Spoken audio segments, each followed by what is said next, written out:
Thyroid ఇంకా PCOD, diabetes ఇలాంటి problems ఉన్న వాళ్ళందరూ ఐవీఎఫ్ ట్రీట్మెంట్ ముందు ఏమైనా ప్రికాషన్స్ తీసుకోవాలంటారా? సో, డెఫినెట్‌లీ ఏ మెడికల్ డిసార్డర్ ఉన్నా కూడా ప్రీ ప్రెగ్నెన్సీ ఆ పర్టిక్యులర్ కండిషన్‌ని మనం ఆప్టిమైజ్ చేయాలి. సో, థైరాయిడ్ ఉన్నా, షుగర్ ఉన్నా, ఇంకేదున్నా కూడా మనకి ఎగ్ అండ్ స్పెర్మ్ క్వాలిటీ పైన ఎఫెక్ట్ ఉంటుంది. అండ్ మనం ఇచ్చే మెడిసిన్స్‌కి వచ్చే రెస్పాన్స్ పైన కూడా ఎఫెక్ట్ ఉంటుంది.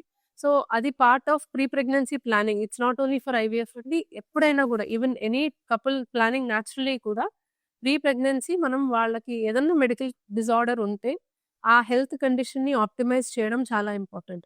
వాళ్ళు వాడే మెడిసిన్స్ ప్రెగ్నెన్సీ సేఫా? కాదా? చూసుకొని ప్రెగ్నెన్సీ సేఫ్ మెడిసిన్స్‌కి మార్చి కంట్రోల్‌లోకి తెచ్చుకోవడం అనేది ఇంపార్టెంట్. సో, ఈ కండిషన్స్ అన్నీ ఆప్టిమైజ్ చేస్తే అప్పుడు వాళ్ళకి ఆ డిసీజ్ ఉన్నా లేనట్టే. సో, అది చాలా ఇంపార్టెంట్. అండ్ దానివల్ల వాళ్ళకి ఐవీఎఫ్ మెడికేషన్‌కి వచ్చే రెస్పాన్స్ గాని, సక్సెస్ రేట్ కానీ ఖచ్చితంగా డిపెండ్ అయ్యి ఉంటది.